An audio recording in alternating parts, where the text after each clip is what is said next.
the great things about this project at Phinizy. They were able to go and speak to the scientists, but they also had specimen that the students could observe.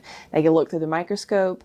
They had feather specimen, they had preserved specimen that they were able to interact with and understand how natural science worked related to the scientific process. So it was great that the students were able to go into the lab and explore and really speak to the experts and translate that into an educational resource for our local Augusta community. It was really a partnership. So we started by brainstorming common topics that would be helpful for us to explain things to students, to interns, to people that come visit the park.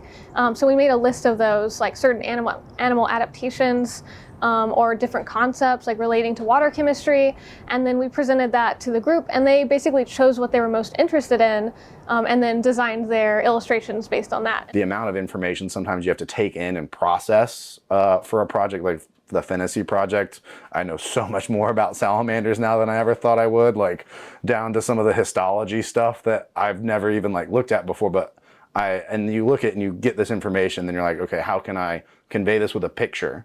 Because that's the ultimate goal, is you want the picture to sort of draw in. I'm personally very excited because the idea that families or anyone that can walk through the park, once these get installed, hopefully that like people of any age can come through and connect with it, maybe at different levels depending on their background experience, and just really be excited about being in nature, because I think that's where a lot of especially when you're little, that can spark a lot of inspiration for younger kids. My project was on blue baby syndrome, formerly called methemoglobinemia.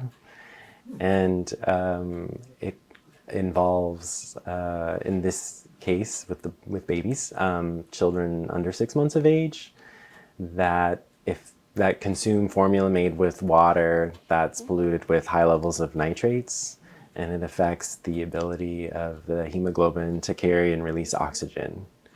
I had never heard of this before, and I studied nutrition, and I worked in a children's hospital.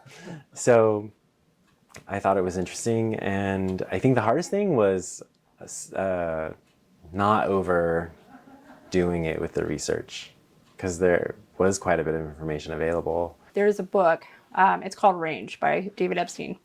And he talks about how we've become this world of over-specialization. And what I find fascinating is that in this book, he has done all this research, and they have found that people with the most diverse range of experiences in their pathway have become the most creative and the most innovative.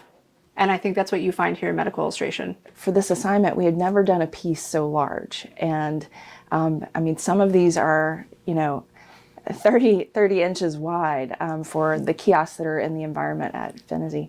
And so I was a little worried that going that large would be a stretch, because working large is a unique skill. For me, I believe it was more in the initial stages of laying out the flow, design flow, I think. Sometimes I struggle a little bit with coming up with multiple designs, but I think that is a very important step, and I've had that taught to me to take the time to make several different layouts and have someone look at that through that process and give you feedback. It was difficult for me in some ways because I, up until this point being a fine artist, very rarely dealt with adding text and images together on one thing. So I think the hardest thing on that one for me was just fitting all the text that I wanted to have supplement my images into the areas that I had designated for those images. We are trying to implement some new changes, and this includes more experiences, hands-on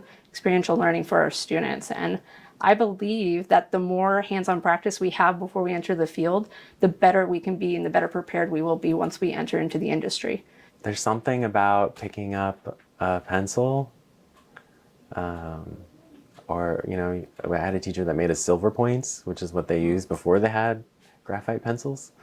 And it's interesting to think that we're connected through that, that action of putting the pencil in the hand to the paper. For this project, we would love to find someone who'd like to fund actually creating those kiosks using the AU students' designs. So we do have kiosks around the park where it's like interpreting a scientific concept, teaching you about wetlands, some of the native animals.